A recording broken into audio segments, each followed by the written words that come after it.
जय माँ इंद्राक्षी, जय अम्बे। इंद्राक्षी धाम में दर्शकों आप सभी का हम हार्दिक स्वागत करते हैं।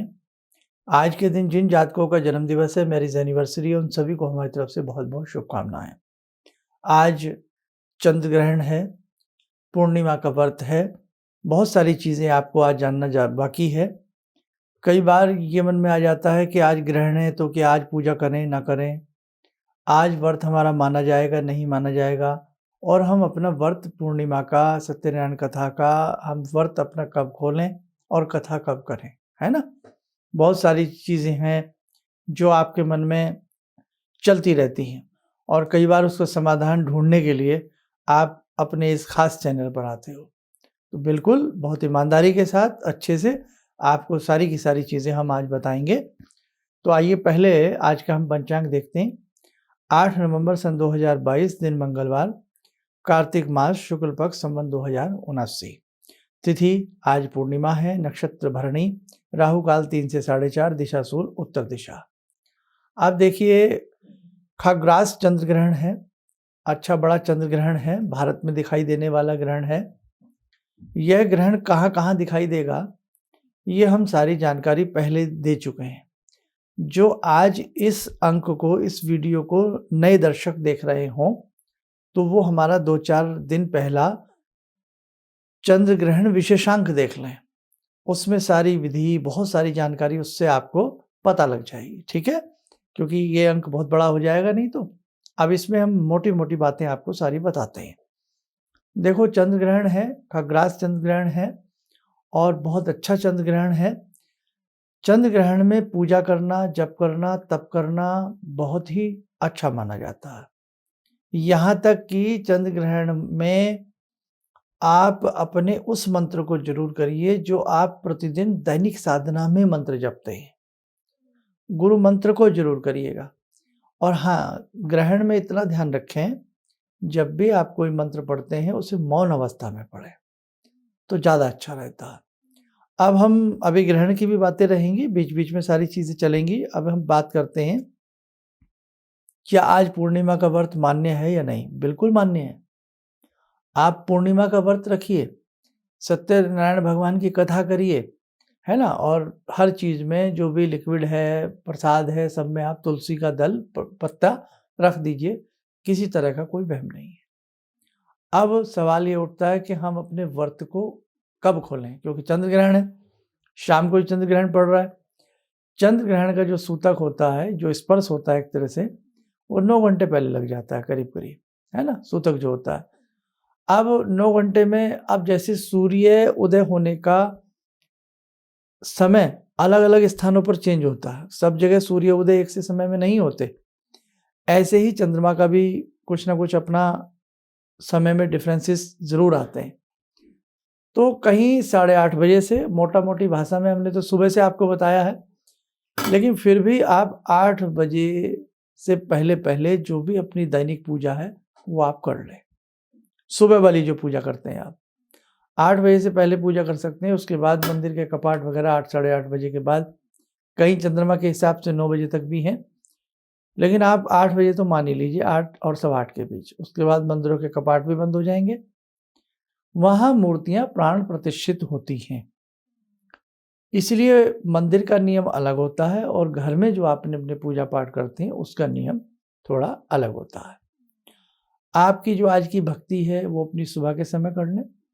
शाम के समय जो हमारा ग्रहण का जो स्पर्श है, करीब करीब जो ग्रहण का मेन मुख्य सा समय हमारा आ जाएगा, वो ध्यान रखें करीब करीब 1.5 घंटे की अवधि के आसपास है, 4:30 बजे से लेकर के शाम के 6:19 तक, ठीक है? और कहीं कहीं पंचांगों के हिसाब से इसको 5:15 भी बोला गया है, लेकिन अगर आप किसी भक्ति में, किसी भावना में थोड़ा पहले ही बैठ जाते हैं तो कोई ऐसी दिक्कत नहीं आती है, ठीक है? 4:30 से लेकर के शाम के 6:19 तक आप ये समय दिमाग में बिठा लें। अब 4:30 से 6:30 का ही समय, वैसे तो 2 ही घंटे हो गया, लेकिन फिर भी उसमें 11-12 मिनट कम है। 1.25 घंटे का जो ये समय है, ये दिमाग में बिठा के रखें।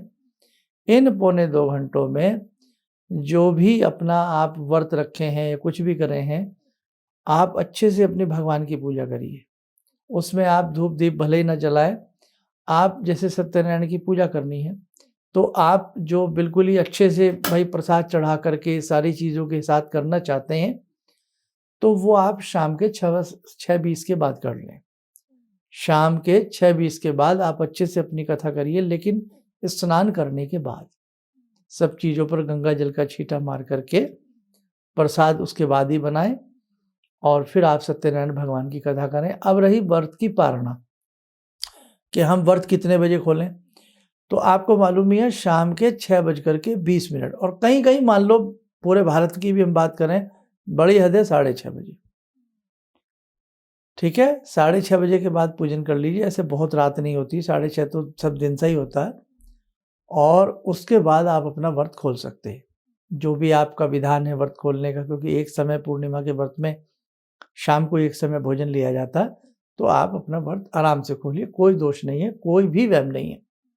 आपका व्रत लगेगा, पूरे दिन श्री हरि ओम नमो भगवते वासुदेवाय अपने मंत्र का जप रखिए और जो ये ग्रहण का समय है बीच वाला, 1.5-2 घंटे का जो ये समय है, इन बिटवीन आप भगवान विष्णु का सहस्र नाम पढ़ सकते हैं, कोई भी अपने जो भी आपके मंत्र हैं और मैं जैसे एक चीज़ आपको बड़ा अच्छा सुझाव दे रहा हूँ, जो आप अपनी दैनिक साधना करते हैं, अपने गुरु मंत्र जपते हैं, दैनिक साधना में हम गुरु मंत्र अक्सर जपते हैं, गुरु मंत्र हो गया या जो भी आपके मन की चीज़ें होती हैं, भई मैं रोज़ राम रक्षा स्तोत्र पढ़ता हूँ, शिव महिमन स्तोत्र पढ़ता हूँ या मैं रोज़ ये मंत्र पढ़ता हूँ।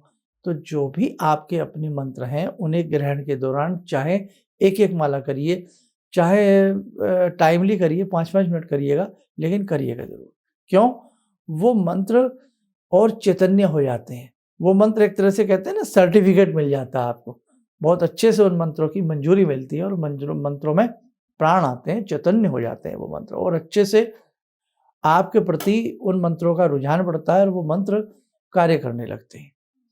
जिन्होंने कोई सावर मंत्र सिद्ध करना है, ग्रहण में सावर मंत्र बहुत जल्दी से सिद्धि होती है। हनुमान जी का सावर मंत्र है, अनेकों सावर मंत्र है, वो कर सकते हैं। अब दूसरी बात, इस ग्रहण का दान क्या रहेगा? देखो चंद्र ग्रहण है, चंद्रमा का रंग श्वेत होता है, तो आप इसमें चीनी, चावल, मिश्री, कपूर, रुई, कपास, है ना? चांदी, कोई भी चीज़ दान कर सकते हैं। ग्रहण के बाद आप संकल्प करके पहले निकाल लो, ग्रहण के बाद आप किसी को भी दे सकते हैं, नहीं तो अगले दिन सुबह भी दे सकते हैं, कल सुबह दे सकते हैं। ये दान होता है। अब इसमें जैसे बहुत लोग अन्न देना चाहे, तो अन्न सूखा दिया जाता है। अन्न बना कर के नहीं दिया जाता। बहुत लोग ग्रहण में श्राद्ध भी करते हैं। जी हाँ, बहुत लोग पहली बार सुन रहे होंगे। ग्रहण में किया गया श्राद्ध तो अनंत गुना फलदायी होता है।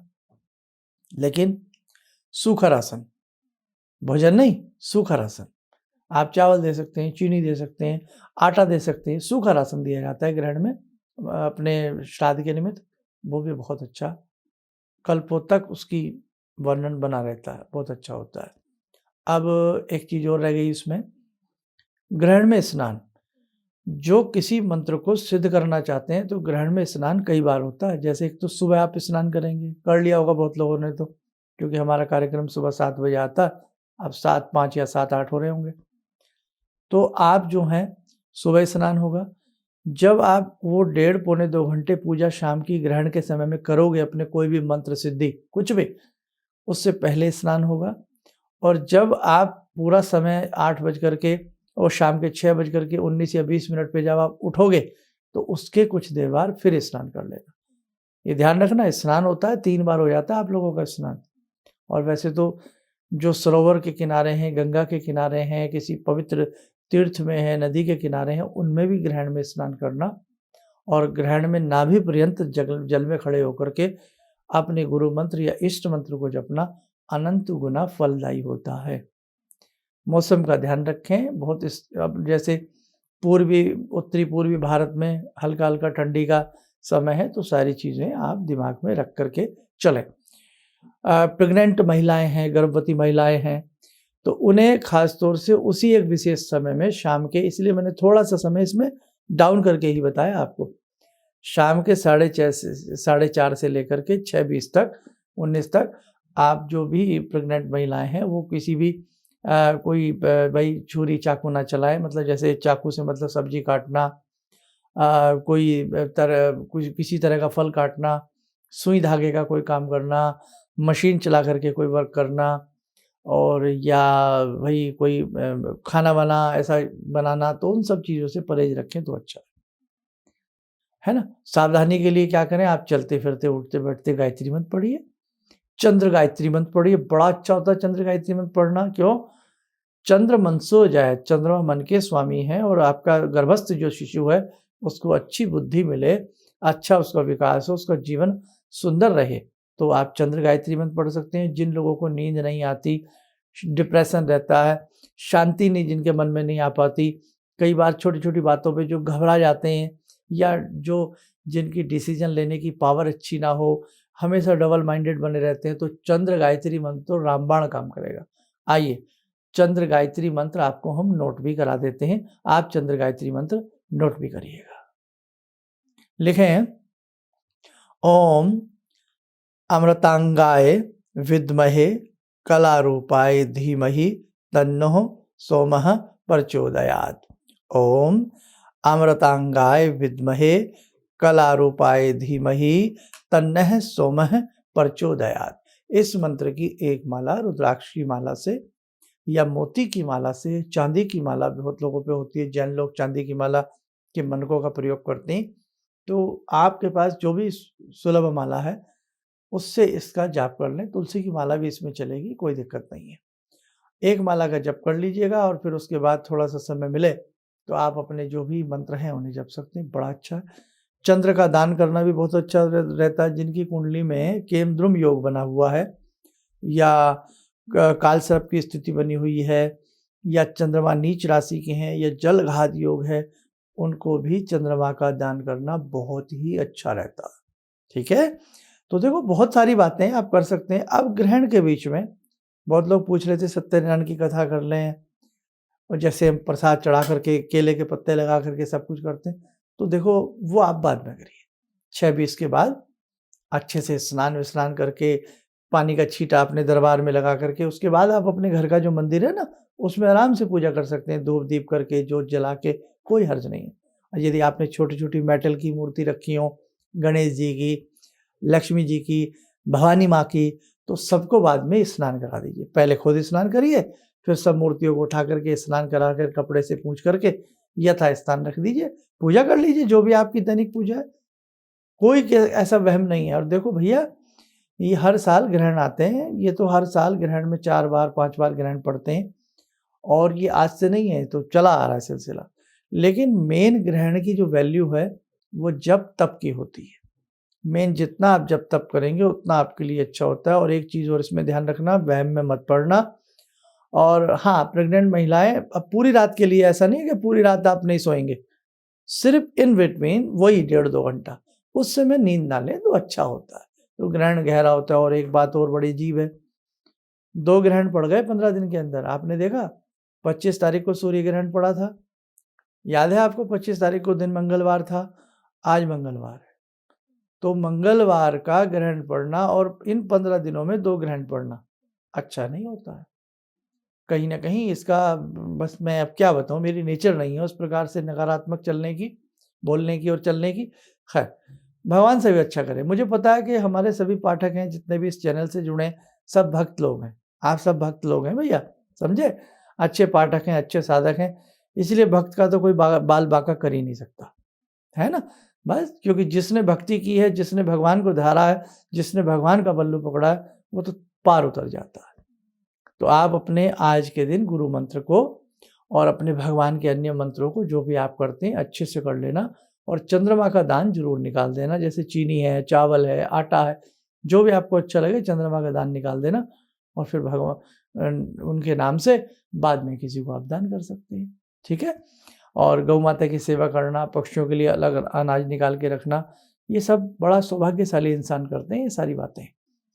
और देखो, ग्रहण के बीच में प्रयास करें कि भोजन ना लें। छोटे बच्चे हैं, बीमार हैं, रोगी हैं, उनकी बात अलग है, उनको कोई दिक्कत नहीं है। लेकिन जो साधक प्रवृत्ति के लोग हैं, तो वो तो फिर साधना है, अपने आप को तपाना है, तप करना है, तितिक्षा करनी है। उन लोगों के लिए अब बहुत लोग कह देते हैं ये तो सब ड्रामेबाजी है। अरे भैया, आपके लिए कोई नहीं कह रहा है, हम उनकी बात करते हैं जो साधक लोग हैं। शास्त्रों में साधकों के लिए बात ज़्यादा कही गई है। तो जो साधक लोग हैं वो ध्यान रखें, वो उस समय में 1.5-2 घंटे में ना भोजन बनाएं और ना भोजन खाएं। ध्यान रखना। 6-20 की तो बात है शाम की, उसके बाद आराम से बनाइए, खाइए, खूब 36 पकवान बनाइए, कोई मना नहीं करता। तो बस आज की जानकारी आपको ये देनी थी। आइए समय चला ध्यानमाला का, उस जगजननी से भक्तवत्सला से जुड़ते हैं। हे भगवती, आप अपने समस्त भक्तों का कल्याण करना, सबकी कामनाओं को पूर्ण करना। ओम सिंदूरारुण विग्रहां त्रिनयनां माणिक्यमूले स्फुरात् स्तारानायकशेखरं स्मितमुखी बापेन वक्षोरुवां पाणिभ्यामलपूर्णरत्नचषकां रत्नोत्परां बिभ्रति सौम्यां रत्नगटस्थरक्तचरणां ध्यायेत् पराम् अम्बिकां खड्गं चक्रगदेषु चापपरिगान् शूलम्बुशोण्डिं शिरा शङ्खं समदधतीं करे स्त्रीनयनां सर्वाङ्गभूषावृतां नीलासमद्युतिमास्य पाददशकां सेवे महाकालिकां यामास्तो स्वपितैहरो कमलजो हन्तुं मधुं कैटवम् विद्युद्दामसमप्रभां मृगपते स्कन्दस्थितां भीषणां कन्या विहकरवालखेटविलसा धस्ताविरासेवितां हस्तैश्चक्रगदाशिखेटविशिखां चापं गुणं तर्जनीं विप्राणामलिलात्मिकां शशिधरां दुर्गां त्रिनेत्रां भजे। कवच बना लें, ध्यान करें, जगजननी का शुभ आशीष सबके ऊपर बरस रहा है।